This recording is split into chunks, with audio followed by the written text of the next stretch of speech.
No tragedies. Are you ready, sir? I'm ready. Is it recording? It's recording. Okay.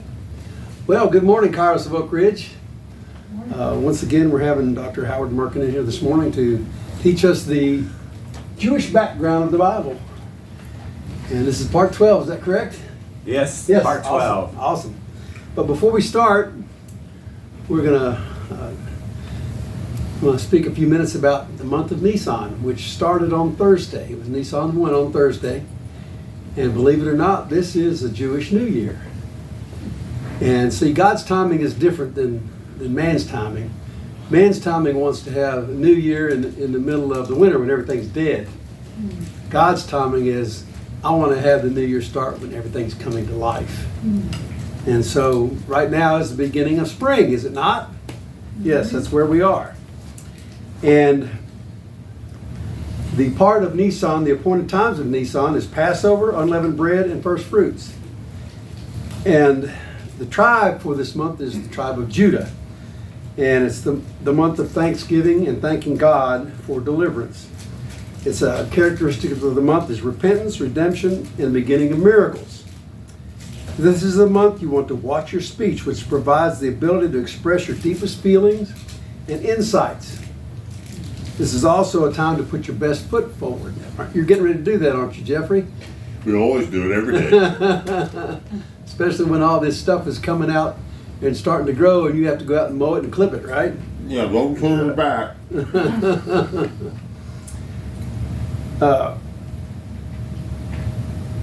It's the Hebraic month of Nisan, or Aviv, and it's the first of the 12 months of the Jewish calendar. Aviv, a Hebraic term for the stage of growth of grain when the seeds have reached their full size. The harvest was waved before the Lord in this month, according to Leviticus 23, 4 through 11. And as you pray over your first fruits this month, which is your offerings, you want to wave it before the Lord. And that's what we actually do. We take your offerings, and when I go home, I wave them before the Lord and pray over them and bless you all for whatever you all put in the offering, which we do. We don't make a big to-do about it, but I do that, and we bless the offerings, and we bless you. And so it's a time to wave your gift before the Lord, declaring that the fullness of your harvest is being secured, and that every seed you sow will prosper in new ways. As the first of months of the Hebrew year in our Passover month, when we fully cross into the new season, we are standing at the promised land and preparing to enter a new season of inheritance. Allow the Lord to deliver you from every hindrance that would keep you from entering your place of fulfillment. Yes, Lord. Every month is linked with an understanding of one of the 12 tribes. And this is the month linked with the tribe of Judah, the apostolic leadership warring tribe who knew how to praise the Lord with sound and operate in sound. This is a key time to praise. Remember that Judah goes first. And what did Judah do? They sent out the praise warriors to go before the war. And when they got there, some of the times it was already over. Because God had caused the enemy to turn upon themselves, and they slew themselves in the battlefield. Or maybe God sent out an angel and slew several 100,000 of them. Even if you are in a season of peace, you must discern what can encroach on your boundaries and war for what is rightfully yours. Allow this to be a season when you war for your covenant promises. Do not hesitate to loose a sound of praise that will break you into a new dimension of victory and wholeness. Arise with faith. Declare that the power of the blood of Jesus has set you free. And know that your path of healing and miracles is now before you. Originally, the Hebrew year started in the month of Tishri, which is now the seventh month, which we call the head of the year, Rosh Hashanah. So what is this? How do you have New Year and head of the year? Well, God put Israel into a yearly cycle of redemption and commanded that Nisan now be the head of the months. In fact, the first commandment given to the newly born nation when they prepared to leave Egypt was, this month, the month of Nisan, shall be for you the first of months. So while the Hebrew years are still numbered from Tishri, The first of Tishri is Rosh Hashanah, the head of the year. The months are now numbered from Nisan. That is why the Jewish New Year begins at the start of the 7th month. So it's kind of confusing. Mm-hmm. It's an ecclesiastical year and a calendar year that kind of overlap. Mm. We've always kind of had to scratch our heads about that and figure that out. Nisan, one of the most important months, begins in the season of spring. Studying the season and the concept of spring through the Word of God is insightful. One of the Hebrew words for spring is also the word for repentance. Spring is a wonderful picture of repentance as you are coming out of the dead of winter season and positioning yourself to bring forth new life and to flourish. Nisan is the month of Passover, which we're going to celebrate on the 8th. Just so you know, the 6th is Passover, and we're going to have our Passover Seder on the 8th of April. And it's a prolonged festival. And it's the month of redemption, the month of beginning of miracles, the month that sets your course for the future. That's good.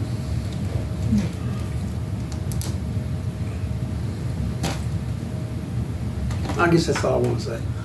Because I could go on with a bunch of this. This is out of the Chuck Pierce's book, Time to Advance, and he talks about every month and what the importance of that month is. And so we're just happy that we're about to celebrate Passover because it's a great time of year. We celebrate the resurrection of Jesus Christ, his death and resurrection, which is What more could we have it's the most greater than important that? time, the most important date Nothing greater than that. and action and thing that took place in the history of mankind. It was when that stone rolled back and Jesus walked out. Even the heavens declare his glory. Yeah. It was a wonderful, wonderful time. And we're looking forward to celebrating that in a couple of weeks. Dr. Hyde, if you want to come forth, we thank you for being here again this morning to continue with your series. And it's all yours, sir. That means next week I do part 13, which is the first of 2 on modern Israel. Then the week after that we have the Passover, and the week after that would be April 15th. Mm-hmm. I conclude with the second part on modern Israel, really part 14 of this whole series. But it's a conclusion that you might not quite expect. I explain something, but anyway, okay. This is Six-Day War, 1967. Famous picture, Moshe Dayan, one eye. He was fighting the Vichy French in Syria, and he was looking through binoculars, and a bullet hit the binoculars. The Vichy French Vichy French. were part of the 1967. No, he Oh. didn't lose his eye in 1967. Oh, this is World War II. Yeah. When But that's how he Vichy lost. French. That's Okay. how he lost his eye. Whose army was he fighting for at the time? I don't even know. But it's a famous picture. Supposedly they kind of wanted it. I mean, it was sort of a photo op thing, you know. And these other guys are kind of famous too. Moshe what? Moshe Dayan. Spell his last name. Dayan. Okay. I've known about him, but since you brought that out, I really need to know that. Now, he has written an autobiography, which has been translated into English. This is over 500 pages long. It is a great read. If you ever get that. Now, I don't think our library has it. I got it from a library in St. Louis. Or maybe Maplewood, where we were living. But anyway, it is a fantastic read, and he explains what it was like. And it was something that ties in with education, too. They gave him, I think, a 2-year stipend for college. I think it was 2 years. Here's a guy, he's been out on the battlefield. You know, how many tanks do we have? How many tanks do they have? How many people, weapons, whatever. And he says that his time in college, like a vacation, passed without leaving much of a mark or a memory. It's interesting when you think of that, because I'm very involved with education. Actually, now, sort of, even now. And the approach of being there, especially in business. One of the complaints, and this is that's not totally off topic. One of the complaints about business professors is that is that if you are a business professor, you don't have a business. Or what they'll do is they'll maybe do consulting in the morning and teach classes in the afternoon, or vice versa. But it shows that when you actually go out and do things, then the education ties in with it. It might seem superfluous. Now, that doesn't work in math and science and engineering. It does not work in STEM very much like that, despite Bill Gates and Steve Jobs. Generally, you need real university training. But for businesses and stuff, when you actually get in and do these things, then you can supplement it with education. But education isn't necessarily the basis. Because here he was, on the battlefield, human lives are at stake, analyzing, and then they sent him to college for 2 years, and he just didn't even leave much of a mark. Just two different ways of thinking of things. What I hate, personally, is this stupid idea that we should not go to college. I have heard it from the pulpit. It has infiltrated evangelical Christianity and is absolutely cultish, stupid, and wrong. Okay? And I was tied in with a group like that. That you shouldn't go to Bible college or just college in general? No, they're Bible college, yeah, but college, I wouldn't send my kid to college, blah, blah, blah, after someone's faith gets attacked. It kind of varied from time to time. Bible college is great. We learned discipleship, we learned soul winning, we learned evangelism, we learned how to plant churches. We did not develop this. This is developed in a secular college. If you go into science, technology, engineering, math, if you go into the humanities, it might be a different story. There's a whole lot of opinion, a whole lot of teachings that are contrary to the Bible. You're not going to find those teachings in chemistry, maybe a bit of evolution and biochemistry. Are they stuff like that. Are they averse to college because of all the woke politics and everything that's going on in a lot of major universities? They're averse to college because they haven't been, and they feel threatened by those that have. I've run into this in other churches, not just the group I was with. When you don't have it, and maybe deep down inside, you know you need it, it gets to be a problem. I was there for years. I left college for 11 years, went to Bible school, graduated, spent 7 years on the mission field, and I needed to go back. And college rescued me from that mind-numbing idiocy that went along with Bible school. We were just taught to parrot the pastor and really spread the denominational paradigm. And I think even the top seminaries in the country where you have to learn a lot, because I've downloaded I've got downloaded MP3s I've listened to for years and years and years. Covenant Theological Seminary before they went liberal. The PCA Seminary in St. Louis. Reformed Theological Seminary, I listened to a little bit of them. But they're not developing the mind, they're teaching you their doctrine. One guy I know really dealt with mind development, and that's John Calhoun. David Calhoun. I think, wasn't there a famous guy in the South during the Civil War, John Calhoun? David Calhoun, I think it was. I've still got his presentations on his class, and I assume by now he's dead. New Testament history. And he's got 2 series, 2 semesters on church history. Fantastic information. Even then, it was basically learning the information. There's something they do in a secular college that I had to do. You say to the teacher, well, let's say especially in grad school, here's what the book said. Well, you're a PhD. In other words, you're becoming a PhD. What do you think? It's in the journal. Well, what do you think? Our QMs, our qualifying exams for the PhD was 8 times a year, 9 o'clock in the morning. On a Saturday, for 3 hours, you take a test. You don't even know who wrote it. You can usually figure it out. As you start taking it, what professor wrote it. But you went in not knowing. This was the organic division at Texas Tech University. So you had to go to the literature in the library and learn all kinds of stuff and be current just to take the test. Now, I remember there was another division, it might have been analytical, where they would post in the mailroom, read this is what your cume's going to be on Saturday. Not organic. And I'll tell you, we learned to think. Even as an undergrad, you see something. You didn't teach us that. Well, and this was at the University of Alaska Fairbanks, we like to put you in a position But we like to teach you something and then put you in a position where you haven't been before. That's real thinking. If I'd ever exist in Bible school seminary, you let me know. Paul had 4 major areas. Number 1, he was a tent maker. Presumably learned that from his father, which might have been the reason he is a Jew, as a Roman citizen. They might have been somewhere in the family, perhaps making tents for the Roman army. And he would grant his citizenship. But in any case, he was a tent maker. Number 2, he grew up in a university town, Tarsus. The way he quoted the Greek philosophers throughout his writings, you know that he had a good secular background somewhere along the line. Number 3, he learned at the feet of Gamaliel, Judaism. Number 4, he learned the gospel from Jesus Christ directly. Who is the most intelligent writer in the Bible? Paul. Okay, Paul. I mean, Jesus, of course, and Yeah. Paul. Even Moses, most of it was the Lord said, the Lord said, the Lord said. Paul is being led. And actually, Hebrews is pretty deep. And John really got to be good, especially in his old age.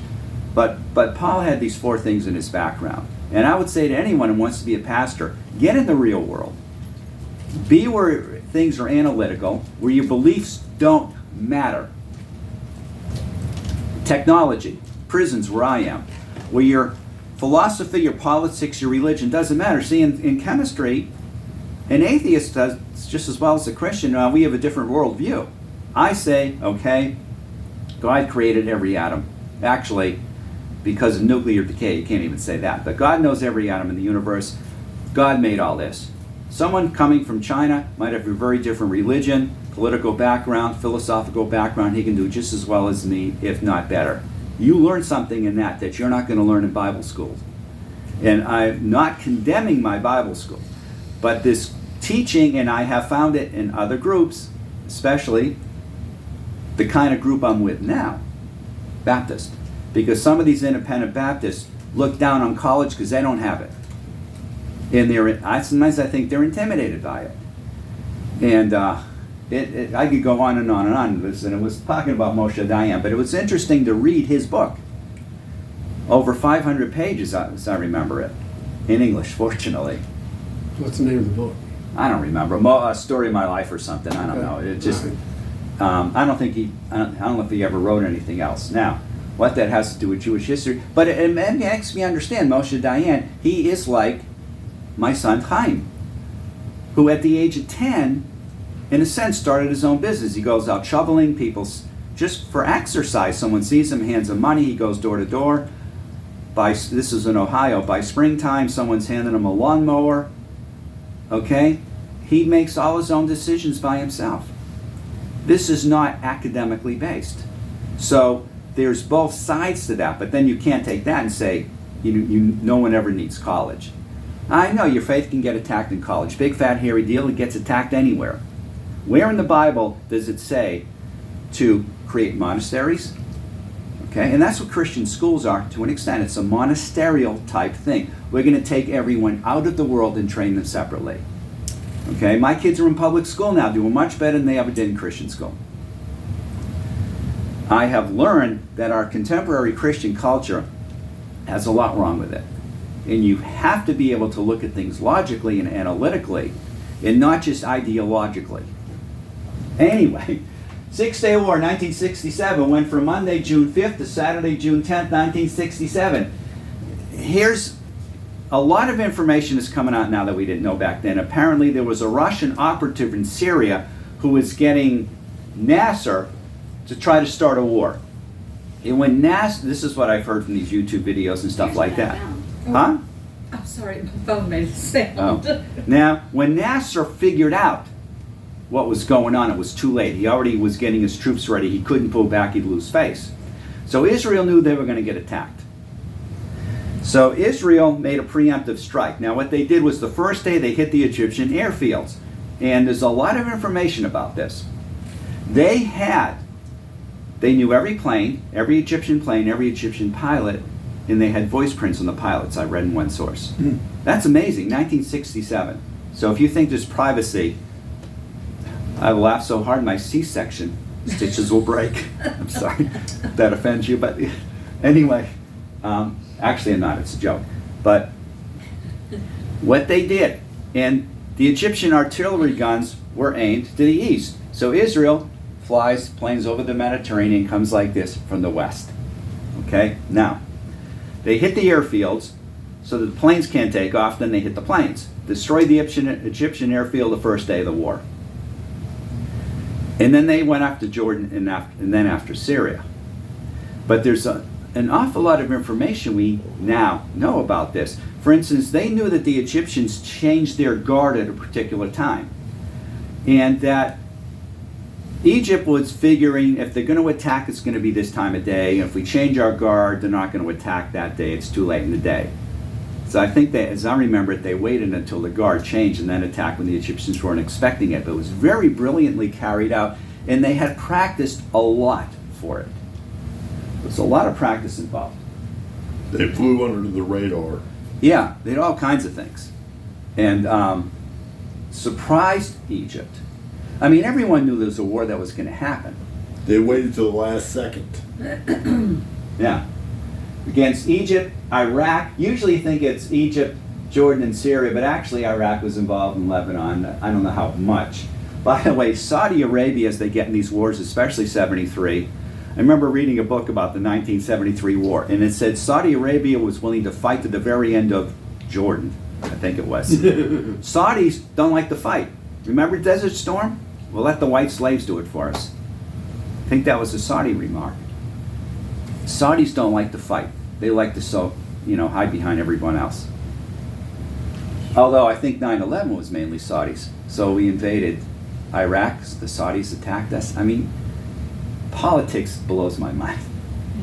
You know, it's like, I hit you in the face, so you're going to turn around and hit her instead. I mean, anyway. Okay, but it was a preemptive strike. The UN General Assembly recognized it as legitimate. Israel practiced for it, the Egyptian. The Israelis couldn't believe how well they fought and won the war. It surprised them. Now, there was a guy in a video, and he said, now, this weren't his exact words. He was speaking English, and he was an Israeli pilot, and he's kind of, as I remember, kind of gray-haired, looking back at the old days. And what he meant was that he couldn't quite get the words. Never before in the history of the wars of Israel have so few people won such a victory in such short a time. Not his exact words, but that's what he was saying as he's struggling with his English. Egypt, Jordan, Syria, and Iraq. Israel got Gaza from Egypt, Judea and Samaria. Well, that's what it used to be called in the newspapers. Originally it was Judea and Samaria, then it became the West Bank in the newspapers, and now it's the Israeli occupied territories, or just occupied territories.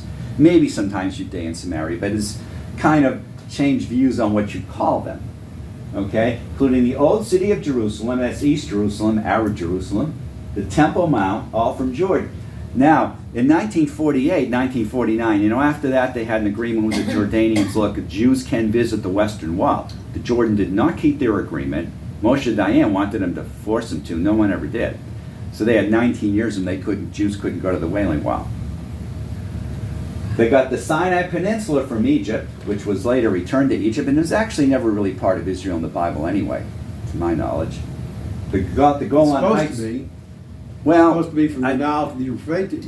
yeah, well, ultimately, but even back in the old days, I don't think that there's nowhere they ever really had the Sinai. Even when I don't Solomon think. was in power? I don't think so. They had the most land under him. Yeah. Yeah. And under John Hyrcanus I, they expanded a lot too, almost as much as Solomon had. I don't think they had that. The Golan Heights from Syria, where the Syrians had been bombarding Israeli settlements, agricultural settlements, kibbutzim. I saw one video, and it ends with a Syrian guy saying, there will not be peace until Israel returns the Golan. And I'm thinking, there was no peace when you guys had the Golan. You kept shelling Israel. Lightning Out of Israel, that's a great book. Very old book. I don't know where you can find it. I do know one library in Maryland where you can find it. I got it. Library. Okay. You have that book? Yeah. The people, yeah, it's in their house. Oh, okay. In the library. This one's a lot more modern. 6 Days of War.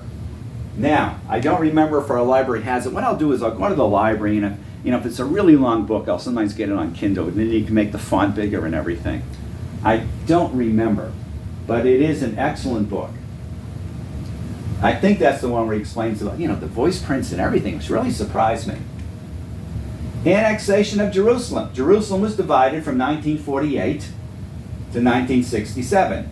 Israel controlled the western portions of it, while Jordan controlled East Jerusalem. June 28, 1967, after the Six-Day War, they annexed it. Okay, Diane and the Temple Mount. Moshe Dayan's autobiography is important, and I know I got off in this big educational bit, but it's... Okay. He was friends with some Arabs. In fact, he mentioned one Arab friend who died with his favorite wife by his side. See, the Palestinians can still have 4 wives. That's legitimate under their law.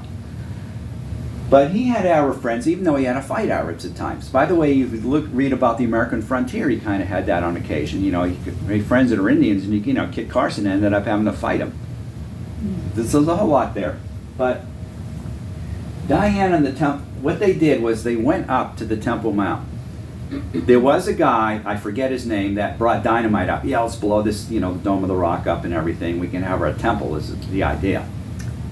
Diane went off, they laid down their weapons. He went up with some other people, laid down their weapons, took off their shoes, went in to some very nervous Arab, I guess, clergymen, and he said, don't worry, you'll be able to keep this. Okay? This was towards the end of that war. And they did have their chance at that time to blow the place to kingdom come and build a temple. That was their window of opportunity. There's all this excitement now. They're flying in red heifers, this and that, and there's a lot of Jerusalem syndrome going around, too. Probably will someday, but that was a particular chance they had. He was a very humanistic guy. UN Security Council Resolution 242, November 22nd, 1967, the Security Council of the UN called on Israel to give back territory gained in 1967 so that the Arabs would recognize Israel's right to live peacefully. The word occupation was used, but it was not used when Jordan took the West Bank in 1948. Okay, they didn't call that an occupation. There's a lot of double standards involved. People just run down Israel. When did the Arabs come up with the term? Is it al-Nakba? Al-Nakba, something like that. I don't speak Arabic, but the catastrophe. Catastrophe, yeah. From their point of view, remember. Was that 1948 or 1967 when they lost the Temple Mount? I think it was. Well, they didn't lose the Temple Mount. They kept it. Okay. They still have it today. No, it was. I think they consider that 48, 49. 1940, okay, yeah. Don't forget, they were driven off their land intentionally. We now know, because like we have a Freedom of Information Act, and I'm going to talk about that in a future presentation, what was really going on in Israel. Their idea was drive out the Arabs. So, yes, there was some talk, they can live with us peacefully, blah, blah, blah. But the highest officials were there to drive out the Arabs. We now know that the narrative of, a people without a land coming to a land without a people isn't true. There were Arabs there. And that the idea they can live peacefully with us is, it was hopeful thinking, wishful thinking, but for the most part, they just wanted the Arabs out of there. And would do it, and are still doing it. So the Arabs, now you might not agree with this, you could be wrong if you want to be like one pastor said, the Arabs have a legitimate gripe. If you don't believe me, get driven off your land and we'll talk about it. That's all I can say. Get driven off your land. The Indians are coming back to take their land. Okay? And the courts stand up for the Indians. The Arabs were driven off their land, a whole lot of them. And they weren't just people that had just come because Israel and England made, or Britain as they call in the textbooks, or these history books, made it so good for them. Yes, some of them did. But there was a civilization there of Arabs that had been there for a long time with a minority of Jews living peacefully amongst them. And the Arabs are driven out of a lot of places. Now, Khartoum Conference, June 19, 1967. Israel offered Egypt the Sinai and Syria, was offered the Golan Heights for peace. The Arab states rejected it, with the Khartoum resolution calling for continued belligerency towards Israel. No, we're not going to make it. 3 no's. No peace with Israel, no recognition of Israel, no negotiations with Israel. In a part of the world, Arab culture very much is, they'll compromise. I mean, that's where you dicker for prices. You go to the Arab market in Jerusalem and stuff. You dicker, this is what we want to charge you. No, it's this. We don't do it in America except for houses and cars. Okay? Haggle. Yeah, haggle. Dicker is another word I've heard. But it's very much in that part of the country, there's always a compromise. Arabs will not compromise. Because, see, it used to be Muslim land, so it's always going to have to be Muslim land in their view. That's the reason. PLO Charter. PLO was formed in 1964 to mobilize the Palestinian people in opposition to Israel. Cairo. July 1968, the Palestinian National Covenant became the official PLO Charter. The War of Attrition, and you get different dates on this. It sort of started right after 67, but anyway, on March 8, 1969, Egyptian President Gamal Abdel Nasser, well, he's an interesting guy, by the way. He wanted to be head of the Arab world, the Muslim world. You know Peter the Great in Russia?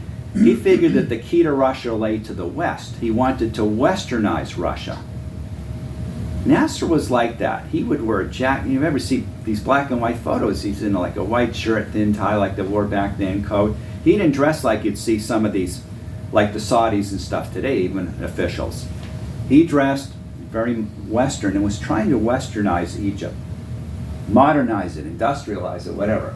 He declared the end of the ceasefire with Israel. And so at that point, the War of Attrition officially began. Now, some say it goes back to 1967 because there had always been, fighting between Israel and Egypt, Jordan, and the Palestine Liberation Organization and their allies. This is often like border raids, whatever, not full-scale war, just a whole lot of fighting. So, you read different dates as to when it really happened. But Nasser wanted to retake the Sinai Peninsula, which Israel had captured in the Six-Day War. So another date is March 1969 to August 1970. It was a war against Egypt. The majority of the fighting took place in and around the Suez Canal. Again, this isn't the full-scale war, it just kind of drags out. By the way, in Vietnam, we decided to fight a war of attrition.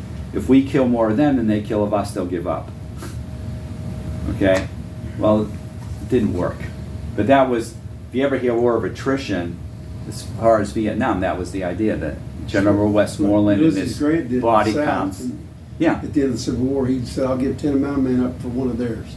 And he had treated them until they just wore them down to nothing. Yeah. Yom Kippur War, 1973. Israel felt great after 67. Yes, they lost some people. The Arabs had lost multitude-fold more than Israel lost. I don't have the numbers here. Yom Kippur is a day of fasting. It's the holiest day of the Jewish year. It is not a festive occasion. You got Rosh Hashanah and 10 days, and then you get Yom Kippur. And these are solemn holidays. In American synagogues, you pay for a seat on Yom Kippur, believe it or not. Really? Oh, yeah. So you think that the Oak Ridge one is... I don't know. I don't know. You pay for what? You paid it for your synagogue seat in Yom Kippur. Everyone goes to the synagogue. You don't eat. My hometown, you wouldn't have school because so many of the kids were Jewish they couldn't hold class because you do not go to school in Yom Kippur. Now, college we did, but it's, so many of the kids would call in that actually, when I was a young kid in elementary school, we just skipped and I moved to the next town, which maybe had a higher population of Jews or whatever, and they would just close the schools down. But the thing is, Israel knew something. It was like 9/11. The warnings were there and they were ignored. It cost a lot to mobilize. We're going to get attacked, let's call our reserves up, whatever.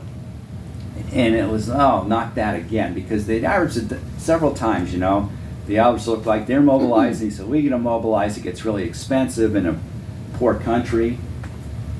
And especially back in those days, they didn't have the high-tech revolution, which is bringing in money that they got now. So it was a surprise attack on Israel, Egypt, Syria, Jordan, and Iraq. It was intelligence failure, like Pearl Harbor, which there were some warnings, or 9/11. There are books that I cannot find for the life of me that I've read, had years ago, decades ago, including one my parents gave me. And I can remember some of the stories. So as my memory's going back, hopefully I'm not confusing wars. It's like Davy Crockett and Daniel Boone, we get them mixed up, or Elijah and Elisha. 67 and 73, hopefully I'm not mixing up stories. But anyway, the world, in 1967, the world respected Israel. It's like when they kidnapped Eichmann. The world respected it. Hey, they kidnapped Eichmann from Argentina and brought him to Israel and tried him and executed him. The world respected that. The world respected what Israel did in 67, and they started the war. Of course, it was going to be a war anyway. They were attacked almost can't make this up. The whole world turns against Israel, except for the United States, which was why we had the Arab oil embargo, and I think Holland also. Holland and Israel have got a pretty good relationship for whatever reason.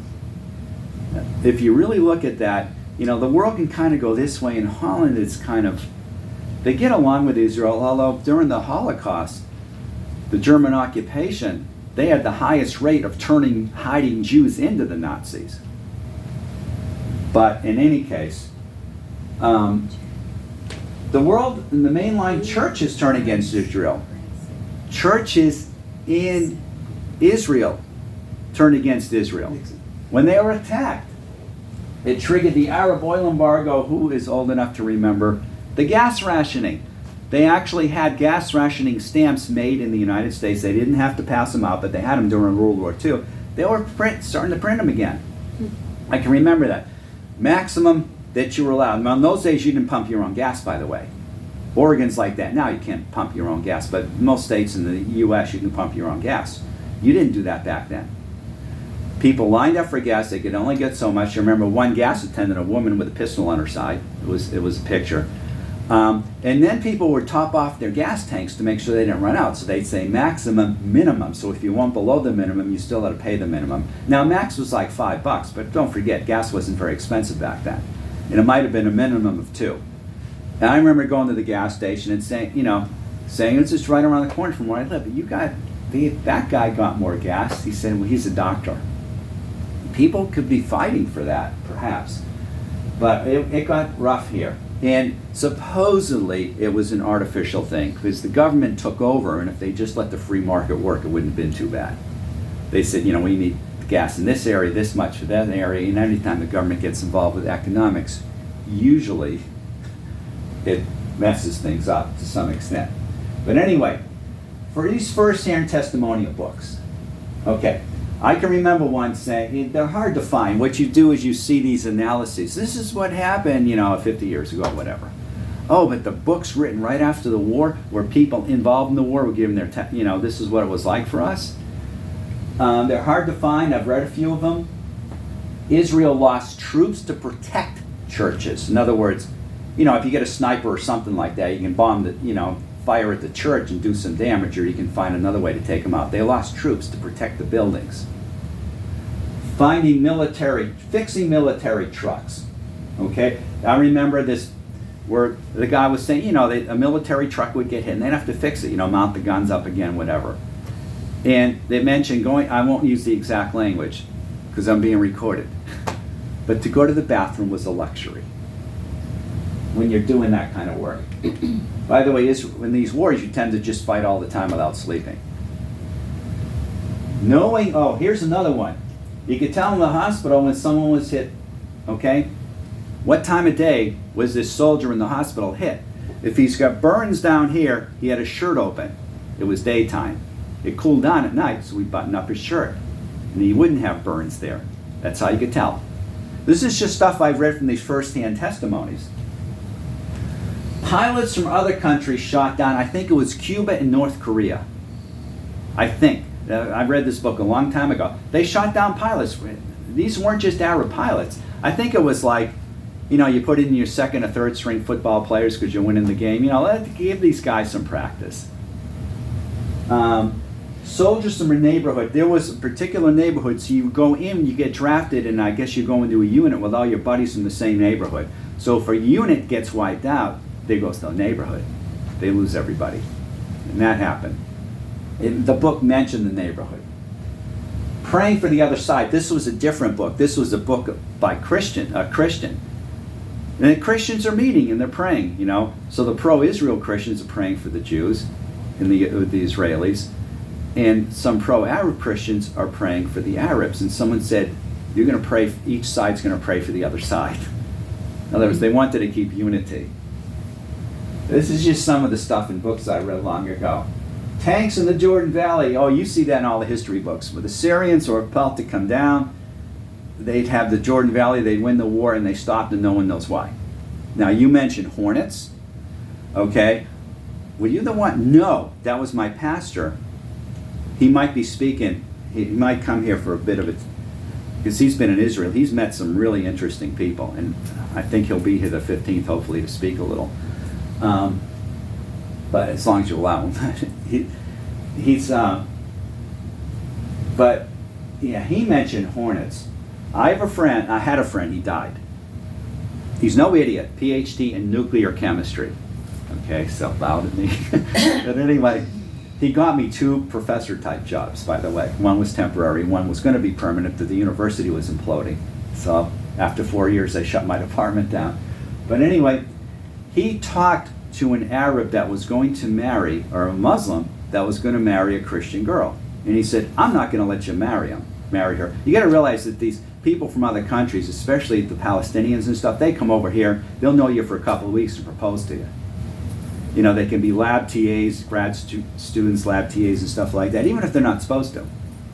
My wife, in her French class, had a friend, you know, blonde-haired girl, and she had married a Palestinian. The Palestinian was making her write his thesis, correct his papers, because, you know, being, I guess, a TA, cook, blah, blah, blah, and she was getting an ulcer, and people were saying, annul the marriage, okay? Anyway, but he said, I'm not going to let you marry, and this guy said that he had a brother, this Arab had a brother who swears to Allah that they were shooting at the Israelis, and a bird would keep shooting the missiles down. The missiles are tank, whatever it was. The projectiles down. No one knows why. You read a book and it says shoot them down? A bird. They fire on the Israelis. I don't know if it was out of a tank or something, and a bird would knock it down. He says, I swear to Allah, this is what it was like. Well, told his brother, and my friend talked to his called brother. Angel. Big Yeah, oh bird. yeah. There are a lot of reasons to believe, and supposedly they heard, you know, there's a part in the Bible where I think it was Syrians, so some enemy of Israel heard things and they didn't exist, you know, heard what they thought was an army coming and they fled. And it was like that too. They heard stuff, they fled, and the Israelis really weren't coming on strong. They just heard things. There's a lot of reason to believe that God was very involved in that. Now, we don't have kids here, so I can say this. I didn't write it. I remember them saying in this first book that I was referring to, I don't even remember the name of it, the Syrian officers that they captured, they opened their backpacks. What do they find? Bathing suits and condoms. I took the condoms off in case kids are here. Okay? They were just expecting to win. Now, fear of torture and castration. An Israeli plane would get shot down over Syria. And instead of bailing out, the guy just crashes because he doesn't want to get castrated and tortured. I have read in other sources, well, it was like a misplaced fear or something, but it was probably real.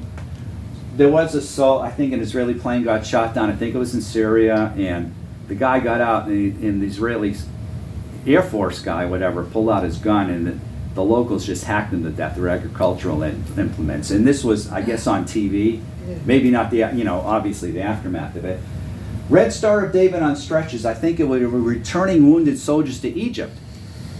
And you get these red stars that, we get the Red Cross. Well, in Israel, it's Magen David Adom, the Red Star of David. It's actually Shield of David, but that's what they call the Star of David. So that's on the stretchers. The Egyptians said, we're not going to take our own soldiers back with those on the stretchers. The Israelis had to spray paint over them. Okay, it reminds me of, what is there somewhere when the UN, we were with UN troops and they made the Americans take their own flags off their, sleeves. But now, Zionism is racism. And he wrote Sionut Gizanut. United Nations General Assembly, Resolution 30, we talked about that in a Hebrew class, that's why I know the term in Hebrew. Or that we'd say, Tzionut lo gizanut, Zionism is not racism, but the United Nations General Assembly, Resolution 3379, adopted on November 10th, 1975 by a vote of 72 to 35, with 32 abstentions, said that Zionism is a form of racism and racial discrimination. Oh, did that ever got controversial. Daniel Patrick Moynihan, the United States ambassador to the United Nations, was against it. In his address to the United Nations General Assembly the same day, November 10th, 1975, Israeli Ambassador Chaim Herzog mentioned the equality in Israel versus the inequality in Arab countries. In Israel, Arabs aren't necessarily completely equal to the Jewish Israelis, but there's a lot more equality. You go into these Arab lands, and of course you got the rich, and you got the poor, and you got so much more equality in Israel. Of course, Israel, the original kibbutz movement, kibbutz Daganya, and in the original kibbutzim, it was very socialistic. Your clothes were communal at first. But even today, Israel is very egalitarian. They draft the women, and Jews all over the world, except for the Hasidim. The really Orthodox Jews don't have this egalitarianism. But generally outside of that, yeah. Israel made revocation of Resolution 3379 a condition of its participation in the Madrid Peace Conference. That went from October 30th to November 1st, 1991. Things seem hopeful by the end of the conference, don't they often? What was the resolution? What was it about? Well, the resolution that Zionism is racism. Oh, okay. Okay? It's Zionism is racism is Resolution 3379. Okay. Okay? The U.S. was against it. Israel said, okay, we're going to participate in this peace conference. You've got to scratch that. Things seemed hopeful by the end of the conference. Revocation of Resolution 3379. United Nations General Assembly Resolution 4686, adopted on the 16th of December 1991, revoked the determination in Resolution 3379. U.S. President, and this is Bush Sr., George Herbert Walker Bush, you remember his son, and they both went to war in Iraq. His son was George Walker Bush, he was George Herbert Walker Bush, and I saw him speak in Shallowater, Texas, 10 miles from Lubbock at Texas Tech when he was running for office, on what was supposed to be an official visit. Because usually, it was very dry in the West Texas plains, but it had rained too much, farmers couldn't get out to their fields, they were losing money, and so he said, I'm going to lend you $800 million, as he complains about finances. And he was campaigning against Clinton, and he kept calling him my opponent, didn't even call him by name. It was a campaign speech, but by calling it an official visit, I guess the country pays, maybe that was why. It's like a business trip. You can do what you want on a business trip, tax deduction, everything, just call it business. Mm-hmm. But anyway, at that point, I lost all faith in politics after listening to this angry guy who's got policies I like, basically angry the whole time. I mean, he didn't smile. And I was pretty close. At that point, I lost all faith in politics. But anyway, that aside, the administration pressured this to be raised. Okay? America has been generally helpful at Israel. Depends on the president. Peace treaty was signed between Israel and Egypt in March 1979. Jimmy Carter was involved. Egyptian President Anwar Sadat. Nasser died. Sadat took over. Nasser died naturally. Israeli Prime Minister Menachem Begin. So the Muslim Brotherhood assassinated Sadat in October 1981. You make peace with Israel, this is what happens to you. I think there was an Iraqi King Faisal or something that was very for the Jews coming back, very early on, like almost 100 years ago, and I forget, he was assassinated or something. I'd have to get those facts right. Somebody was assassinated way back then for helping the Jews in an Arab, as I remember it. But anyway, the First Lebanon War, 1982. June 6, 1982 to June 1985. also called Operation Peace for Galilee. The PLO, Jamul, which is an Arabic acronym for the Lebanese National Resistance Front in Syria. Lebanon has appeared to be pretty much a puppet state of Syria for a long time. Syria's strong, Lebanon's kind of weak. Israel retreated to end the war and formed a secure buffer zone. Israel lost that one. Now this is not full-scale war. This was an invasion of Lebanon. It didn't really work. I mean, they did form a buffer zone, but they didn't do what they wanted to do. Entebbe, 1976, and I probably should switch the order, come to think of it, because that's earlier. That was famous. In July 3rd to 4th, 1976, in an operation that became known as the Entebbe Raid, Israel rescued 103 mostly Israeli hostages aboard a French aircraft that had been hijacked at Entebbe, Uganda. It's quite a long, complicated story. Got hijacked, got taken to Entebbe, Idi Amin came in. What it was these people wanted, the hijackers said, you know, you release a bunch of prisoners you've got in Israel and we'll let them go. Word is that they separated the Jews from the Gentiles. No, they separated the Israelis from the non-Israelis. That's a misunderstanding. I think they did put some Orthodox Jews that were not Israeli in with the other Israelis. But there's a certain misconception there. There's actually a movie on, it's probably more than one movie at this point, where they're speaking different languages, you know. And it was a fantastic raid. Benjamin Netanyahu's brother was killed during that raid. The only Israeli casualty.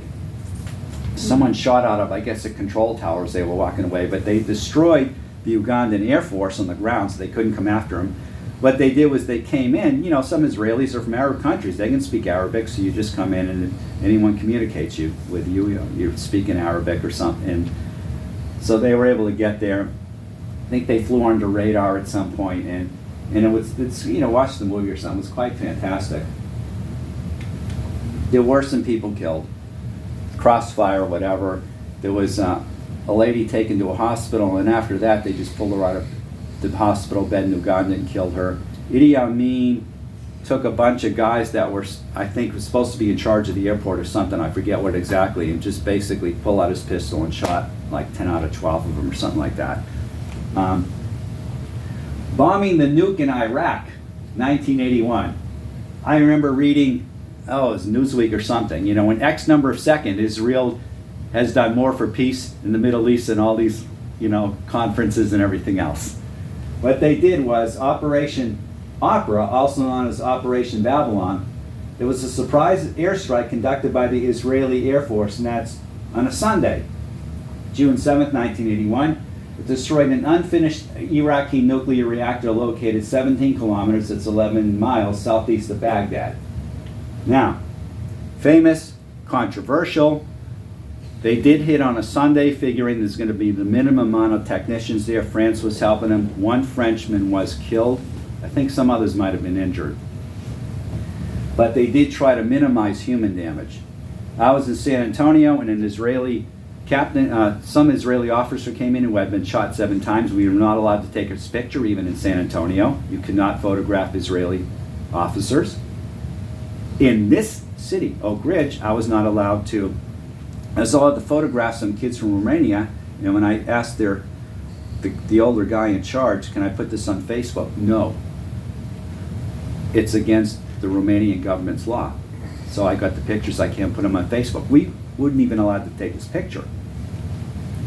And someone asked him about Iran. You know, is Iran going to get the bomb? He said no.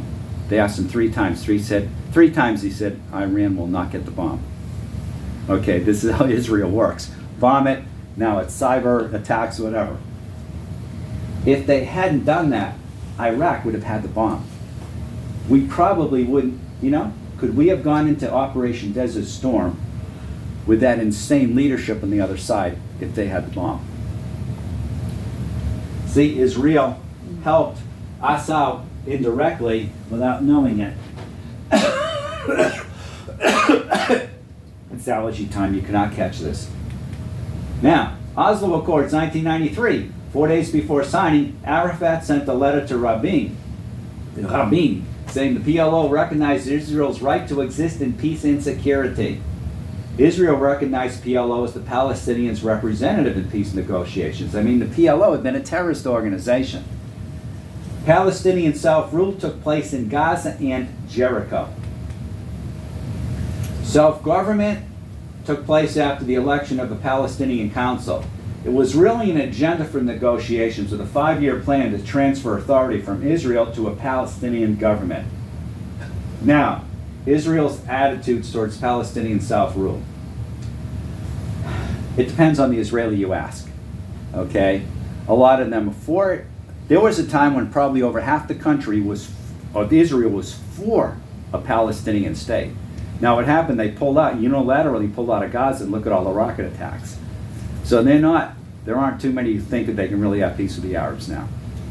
But there was a time when probably over half the country said, yeah, let them have their state, Of course, this is in Judea and Samaria, which in a sense is the biblical heartland, so it's a tough compromise to make. But my opinion of the two-sided view, which changes, is, if you've got, I won't even get into that right now. It's just that Israeli opinion has changed. Okay, I'll mention this. There are two sides to this. There's a side that says God gave them the land, that's that. Look what Joshua did. There's the humanitarian side that says you can't just drive people out of their homes and expect them to take it. The reason we got this hemisphere was through weaponry and disease. The Indians did not have immunity like we had to certain things, or at least as much immunity, even with, between scarlet fever, yellow fever, smallpox, whatever. I mean, settlers were dying too, but it was worse for the Indians. They had no immunity to it. Read the book Plagues and People. Next time you hear some stupid COVID conspiracy theory, read the book Plagues and People. It was written long before that. The Chinese are trying to cross a river to do agriculture. They're beaten back by germs. The book calls that microparasitism, and then there's macroparasitism, which is invading armies. If the invading army can maybe be driven back by germs, it's a very interesting book. And it gives you a much better idea of what's really going on amidst all these, they just drive me crazy, these conspiracy theories. We get 1,000 derailments a year in the railroad. So one goes off in Ohio, and it's all engineered to put cancerous, carcinogenic stuff in the air and the water and kill people and cut the population down. No, we get 1,000 a year. That's about 3 a day. This one happened to be a really bad one. On and on. It's just, Christians, we get so gullible to this stuff. But anyway, there are two sides to this story. There is, God gave them the land, and it's, in the old narrative is, they came in and tried to make peace with the Arabs who fought, which is true. But there's also the fact that they are getting thrown off their land to this day. Time and time again. The Israelis find ways to drive them out of their homes and out of their olive yards, olive orchards or whatever. Gaza, Jericho, see, I'm not taking sides here. I'm just saying, see both sides of it. Very difficult for people to do, to see two sides of an issue and realize that there's truth to both sides, so you can't really solve it. The problem there you can't solve. You can't. Okay, unless one side completely capitulates, and that's not going to happen. The Gaza-Jericho Agreement in 1994. Rabin and Arafat met in Cairo. It was signed on May 4th, 1994. Israel withdrew from Jericho and part of Gaza.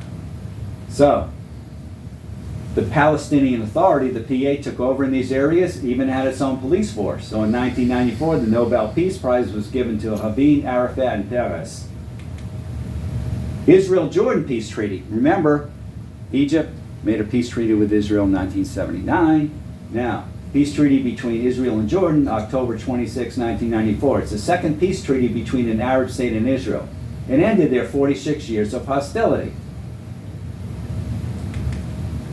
Biblical days versus now.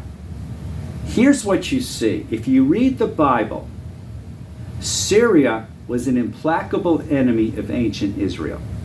To this day, Syria is an implacable enemy of Israel. Egypt, in the Bible, yes, Moses had to get them out of Egypt, the Exodus. But after that, Egypt usually didn't invade. Now, there were times when they did come in. You know, Pharaoh Necho takes a Judean king, puts him in chains, well, whatever. Okay? But for the most part, they weren't much of an enemy. The whole, go through the whole Old Testament. To this day, despite the wars, it's like the old stuff happening again. Egypt was the first to make peace with Israel. Jordan, I've had Jordanian friends. One was in Operation Mobilization in France, Christian. Another was a guy at the University of Alaska Fairbanks. There's a certain kinship we have, and if you really look at the Bible, Jordan, which was then more like Ammon, Moab, and Edom, yes, they would invade at times, but generally they weren't the worst enemies. Now, early on in David's reign, he had to deal with those people. Jordan has, it's kind of like the same, it's sort of in between. Syria is really hard to deal with in the Old Testament. Egypt's not big a problem most of the time, and Jordan's kind of in between. And it seems to be the same now. I kid you not. It seems at certain places it's the same thing. Revelation, where Satan's seat is. Yes, you had a particular throne to Satan, or statue, in that particular city. But you got to think, is there something more than that? Spiritual issues behind it. I think Satan moved his seat to Berlin. Look at World War I, we'll look at World War II. But anyway, it's like Gaza. That's the land of the Philistines. They were always enemies of Israel. To this day, they're the ones with the rocket attacks, most of them. Assyria and Babylonia.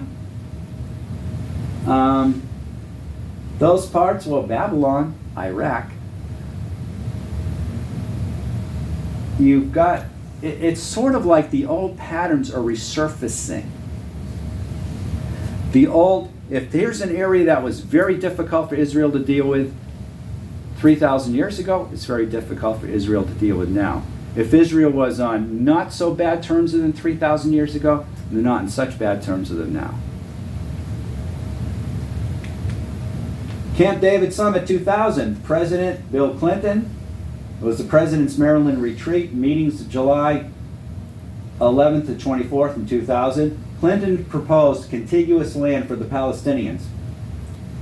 91% of the West Bank, 100% of the Gaza Strip. The Arabs said that only 83% of the West Bank was offered. You got to love Hillary Clinton. Israel hasn't been shrunk enough. Arafat rejected the offer and offered no counter proposals. Okay, now. I did see a book in a library in San Antonio, and I opened it, and it mentioned that it seemed like they were just saying, hey, here, people say Arafat realized he wasn't going to be in charge anymore, he wasn't going to be the top dog, whatever, they'd have elections, however it was going to work. However, this book mentions Israel still was going to control the airspace and the water supply. So it really wasn't Israel saying, here, you have your nation, you have your state. Okay, you've got to look at, they say the devil's in the details, I don't like that. But you got to look at the details in anything, by the way.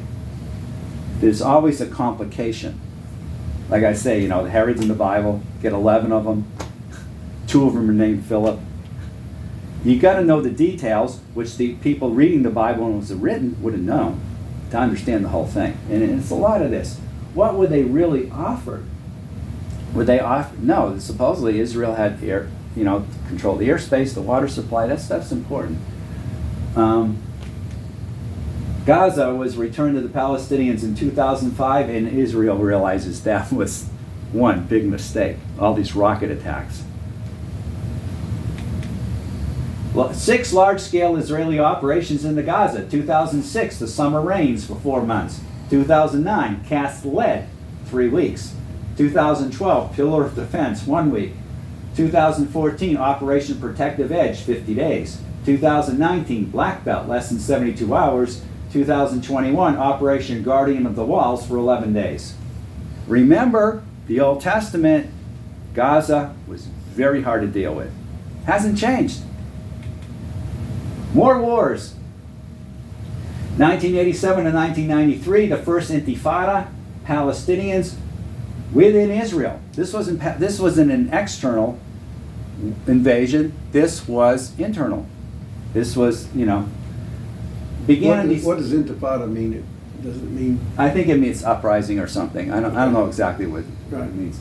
Began on December 9th, 1987, in the Jabalia refugee camp after an Israeli Defense Force, that's IDF, truck collided with a civilian car, killing 4 Palestinian workers, 3 of whom were from that camp. Okay? And what happened was, supposedly it surprised Arafat too. This is what I've read. I mean, just all over the country, Arabs were really just getting violent and everything. In other words, they had been seething for years, and this was the catalyst. Tensions, after 1967, there were good relations with the Israeli Arabs, and they kind of had gotten much worse. Another good book to read, I think I showed up there, is from Beirut to Jerusalem by Thomas Friedman. He mentions this. 2000 to 2005, the Second Intifada, Palestinians. Ariel Sharon went up to Temple Mount, bunch of security people, September 28, 2000. The Palestinians called it the Al-Aqsa Intifada, and an increase of suicide bombings. He probably went up to show, look, we can do this, we're sovereign over this area. It was insensitive, perhaps, and it sparked another intifada. That's a very delicate area now. Now if you go, when I was there, you could go right up to the Temple Mount. The rabbis would try to talk you out of it, because you might be over the Holy of Holies, but they couldn't force you. Now the Israeli soldiers are up there, they won't let you in. There's one day a week, I think in the morning or something, they'll let tourists in. Okay, they guard it for the Muslims, who also have now, there's the Dome of the Rock, there's the Al-Aqsa Mosque, and they're now got this underground mosque that they got there too. Security barrier in 2002. 2006, the Second Lebanon War, Hezbollah's involved. So we get these terrorist organizations. They're not even like the Lebanese army. 2009, the Gaza war against Hamas, Operation Cast Lead, which we've mentioned, 3 weeks.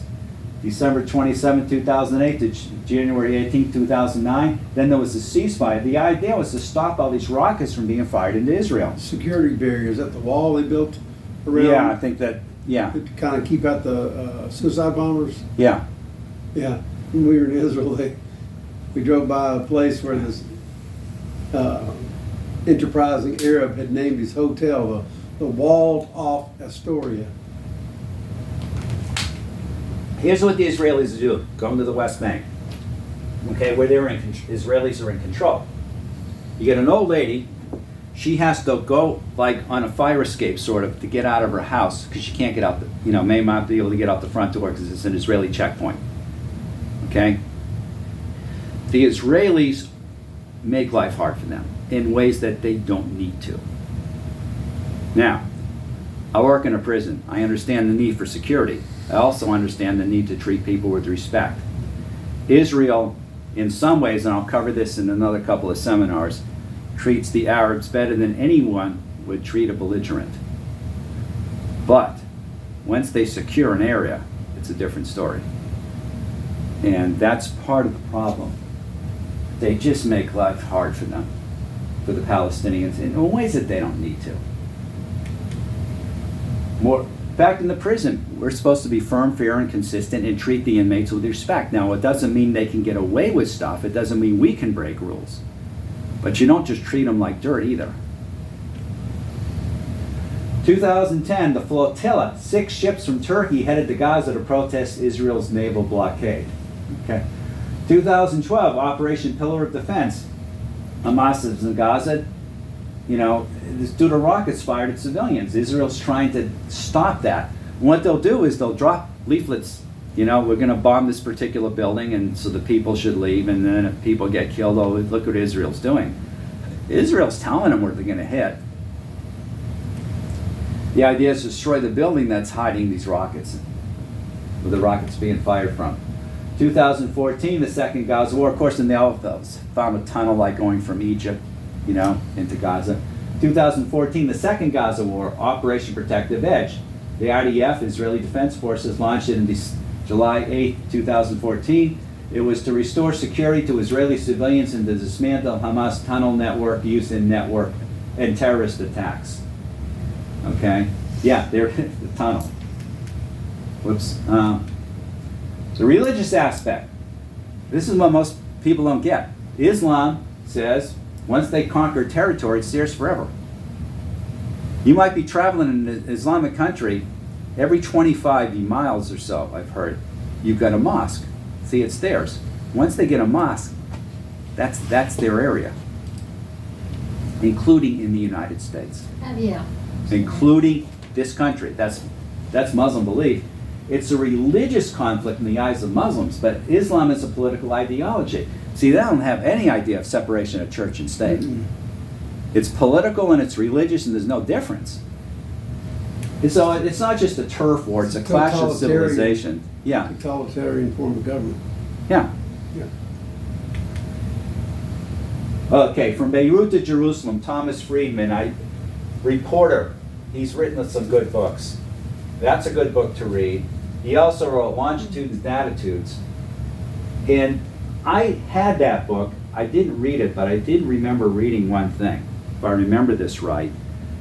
In America, never mind what a politician tells you in public, listen to what he tells you in private. In the Arab world, never mind what a politician tells you in private, listen to what he says in public. Because I remember it, that's from Longitudes and Attitudes. I had to get rid of some books during moves, and I never did get to read that one. That one I borrowed from the library, and then I think I got my own paperback and got rid of that. Israel Today, shooting black goats. Now I saw a documentary a long time ago in the Netherlands, and much of it was in English. And the Arabs the Arab Bedouin keep these black goats, and they make their tents out of them and stuff like that. And they're very ungulates, sheep and goats, are environmental terrorists. That's why out west we had those range wars, okay? Cows, even though they're heavier, their hooves aren't as sharp, and they don't, they'll eat grass and the grass grows back. These ungulates, these goats, these sheep, and it was especially, cattlemen versus shepherds back then in the West, and it's happening in Russia too, I heard in the news. Their hooves are sharper, they do more damage, and they eat so far down the grass doesn't grow back. So they can really denude an area. Wow. So Israel, they have one guy, a soldier, who was talking in English, I think it was, and he just goes out and shoots black goats. My best friend growing up was from Mexico. He said they had too many dogs there, they just went around shooting dogs and killed some people by accident. That's what he told me. Some people, that's how they handle things.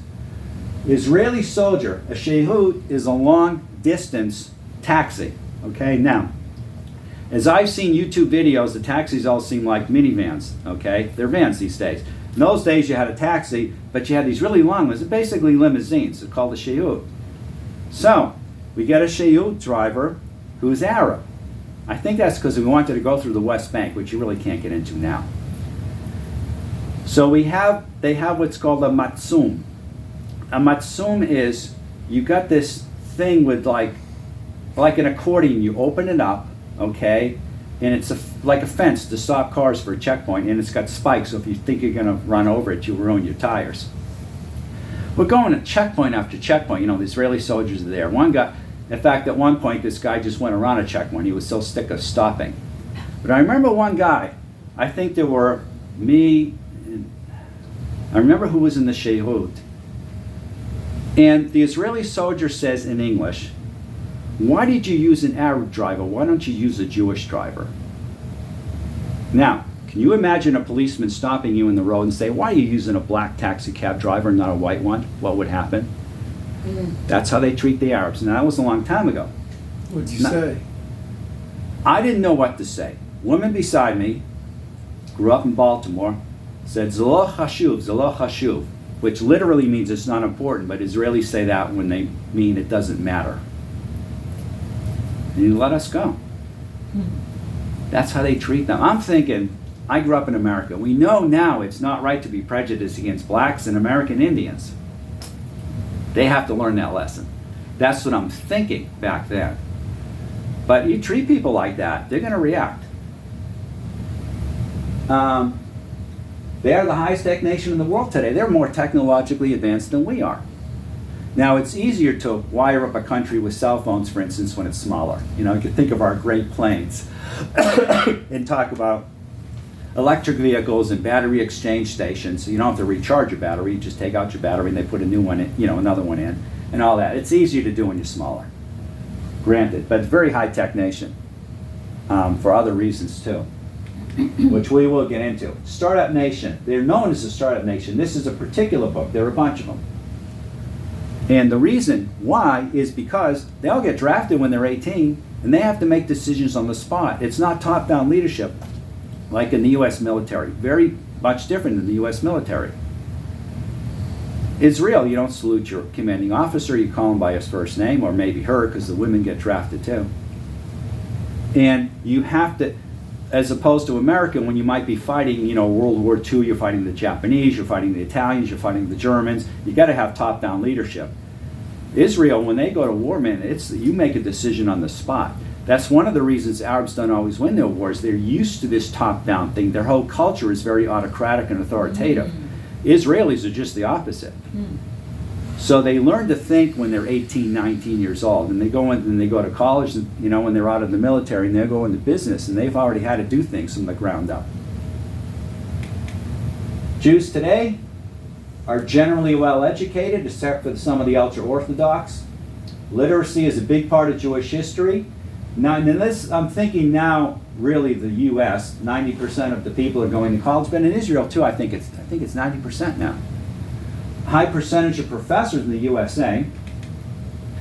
Matthew, remember, all the Gospels are true, they don't contradict, but they're written to different groups of people. Matthew's written to the Jews. Notice what it says, go ye therefore and teach all nations. You look at Mark, you look at Luke, baptizing them in the name of the Father and of the Son and of the Holy Ghost, teaching them to observe all things whatsoever I have commanded you. And lo, I am with you always, even unto the end of the world. Amen. Jews love to study and Jews love to teach. Don't tell me that's an anti-Semitic trope. I grew up with it. I am like that myself. I dropped out of college. 11 years later, I was back as a full-time student at the age of 30. Well, my mother said, what are you going to do? Go to college, live in a dorm with a bunch of 18-year-olds? And I said, this is on the phone, 5,000 miles away. I said it was better than working at McDonald's with a bunch of 18-year-olds. My first roommate was 40. But you can't, I don't know, you can pull the Jew out of college, you can't pull the college out of the Jew or something. I mean, these are not anti-Semitic tropes. Well, just look at the statistics. Jews love to learn and love to teach. So the teaching to Matthew, you see teach twice. You're not going to find that in Mark or Luke. Obviously, Jesus said a lot, but that, you know, you put them in a ghetto. Okay, you guys maybe have a curfew. You might not have enough food. You might not have enough, you know, clothing, shelter, good shelter. It might be disease. There might be, you know, you can't support yourselves very well. What do?